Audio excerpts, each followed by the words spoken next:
Selamat berjumpa kembali di dalam layanan audio Sahabat Seperjalanan.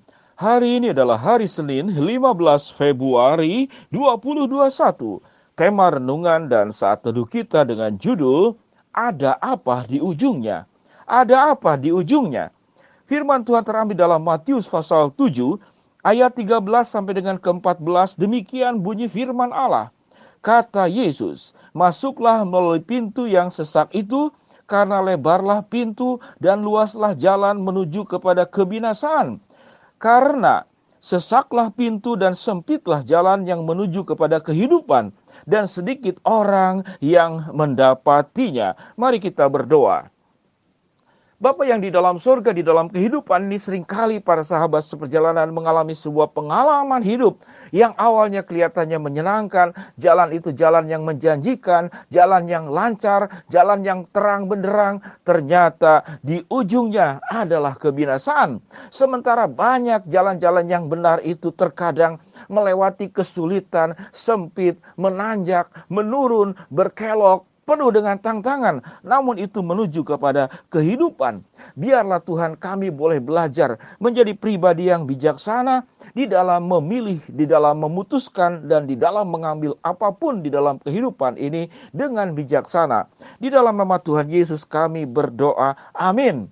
Shalom sahabat seperjalanan, ada apa di ujungnya? Di dalam keseharian kita bertemu dengan pribadi yang kemudian belakang hari kita ketahuan. Kelihatannya manis, kelihatannya menjanjikan, kelihatannya itu begitu menguntungkan, kelihatannya ini adalah sumber kebahagiaan, namun ujung-ujungnya. Sahabat seperjalanan yang dikasihi Tuhan, apa yang disebut dengan kata ujung-ujungnya? Kita bisa melihat kualitas sesuatu itu tidak bisa hanya sepenggal yang kita lihat saat ini, namun kita harus tahu sampai ke ujungnya nanti siapakah dia. Apakah keputusan kita tepat di dalam mencari pasangan hidup? Apakah keputusan kita tepat di dalam mencari pekerjaan? Apakah keputusan kita tepat di dalam melangkah untuk masa depan? Apakah keputusan kita tepat di dalam bergaul, di dalam mempercayai orang lain, di dalam menginvestasikan waktu, hidup, perasaan, pikiran, kasih, dan dalam bentuk apapun? Tatkala kita salah di dalam mengambil jalan, maka ada apa di ujungnya? Di ujungnya Alkitab mengatakan, lebarlah jalan dan luaslah jalan menuju kepada kebinasaan. Sehingga jalan yang baik itu tidak bisa kita lihat yang ada pada saat sekarang. Kita harus tahu apa yang terjadi sampai kemudian hari. Namun mungkin sahabat seperjalanan berkata, saya kan bukan Tuhan. Tidak bisa melihat apa yang terjadi di kemudian hari. Ada banyak cara agar apa yang tidak terlihat oleh kita saat sekarang itu bisa terang benderang. Bagaimana caranya? Yang pertama, kita belajar dari orang yang pernah melewati jalan yang salah tersebut. Maka dia akan memberikan nasihat kepada kita. Jangan jalan di jalan itu. Sudah banyak orang dan saya pernah juga mengalami ujungnya menuju kebinasaan. Biasanya orang tua yang memberikan nasihat itu kepada para anak-anaknya. Atau kita belajar dari orang yang sudah berpengalaman. Sehingga bagaimana kita bisa melihat ujung daripada kehidupan kita tatkala kita memutuskan sesuatu itu benar atau salah. Belajarlah dari orang yang sudah pernah melewati dan kemudian memberikan nasihat, jangan lewat jalan ini.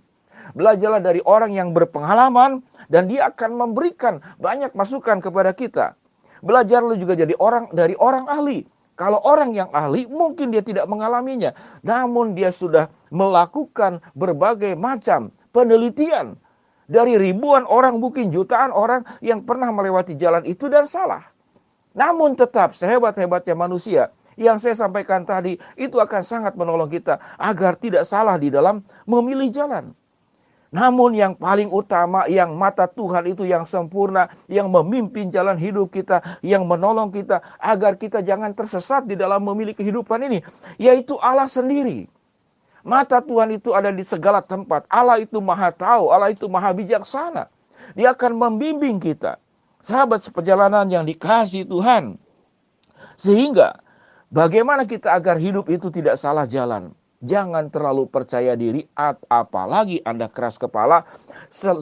Sementara keyakinan dan kepercayaan diri itu tidak dibarengi dengan kapasitas pribadi kita masing-masing. Kita kurang pengalaman, kita tidak punya sebuah jalan yang pernah dilalui, yang banyak melakukan banyak hal. Sehingga kita bisa salah jalan.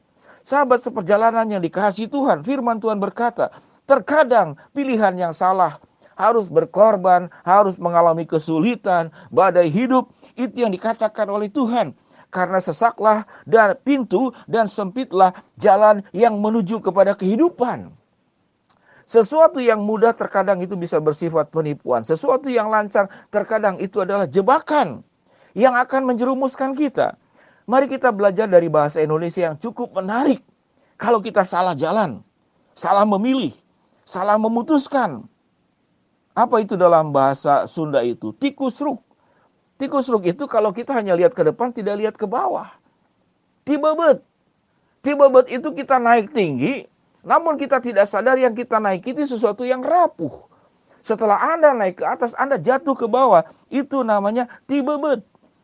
Tisoledat. Tisoledat itu Anda tidak memperhatikan jalan yang di bawah Anda itu. Apakah air?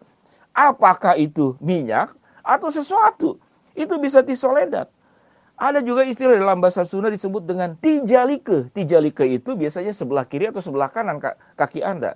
Kalau Anda hanya melihat sebelah kiri saja, Anda tidak melihat sebelah kanan, lalu kaki Anda menginjak batu, itu bisa tijalike. Jadi kita harus bisa melihat kiri dan kanan secara seimbang. Ada disebut dengan tikujubar. Tikujubar itu artinya saudara masuk ke dalam air. Karena Anda terus lihat ke depan, tidak lihat ke bawah. Ada juga, Anda lihat terus ke bawah, Anda tidak lihat ke atas. Itu namanya tidak gor. Badan saya tidak terlalu tinggi badan saya 180 cm. Namun terkadang memasuki rumah-rumah jemaat, ada pintu-pintu jemaat itu yang ketinggian pintunya itu lebih rendah daripada kepala saya. Dan beberapa kali saya itu dalam bahasa Sunda tidak gor. Tidak gor itu artinya tersuntuk kepala kita kepada apa? Kepada sesuatu yang lebih rendah daripada kita. Karena apa? Kita hanya lihat ke bawah, tidak lihat ke atas. Sahabat seperjalanan yang dikasihi Tuhan, di dalam memutuskan segala sesuatu, kita harus melihat segala hal itu secara holistik, secara totalitas, secara menyeluruh. Tidak boleh sepenggal-sepenggal. Sehingga hidup itu kita tidak bisa sendiri. Kita perlu belajar, kita membutuhkan orang lain. Mata kita hanya bisa lihat ke depan, tidak bisa lihat kiri kanan, apalagi ke belakang. Kita membutuhkan teman, kita membutuhkan sahabat. Namun tentu perlu hati-hati. Sahabat teman yang baik. Kita membutuhkan orang tua. Kita membutuhkan juga orang yang berpengalaman, yang sudah melewatinya dan kemudian mengingatkan kepada kita, jangan lewat jalan itu, jangan memutuskan itu. Jangan memilih pasangan hidup yang seperti demikian. Jangan mencari pekerjaan yang seperti demikian. Jangan salah bergaul. Jangan salah mempercayai orang. Di dalam bisnis, jangan salah investasi. Dan jangan salah di dalam hal apapun. Kita butuh orang lain. Kita butuh orang yang berpengalaman. Kita butuh orang yang ahli. Dan yang paling utama, kita membutuhkan Tuhan, Allah yang sempurna. Jangan kemudian kita terperdaya, kita terpikat, kita terpesona karena jalannya itu lebar, namun itu membawa kepada kebinasaan. Jangan juga Anda menolak kalau jalannya itu sesak dan sempit, dan firman Tuhan berkata, jalan itulah yang menuju kepada kehidupan dan sedikit orang yang mendapatinya. Sahabat seperjalanan, apa yang kita pelajari saat ini? Jadilah orang yang bijaksana, melihat segala hal itu, jangan hanya sepenggal-sepenggal. Lihatlah, ada apa di ujungnya? Dan Tuhan, firman Tuhan memberikan bimbingan kepada kita secara luar biasa. Berhati-hati, melihatlah segala hal itu secara menyeluruh, secara total. Ada apa di ujungnya harus kita ketahui. Mari kita berdoa. Bapa yang di dalam sorga, hamba-Mu berdoa buat sahabat seperjalanan yang sedang sakit, di rumah sakit ataupun di rumah. Tuhan jamah, Tuhan sembuhkan.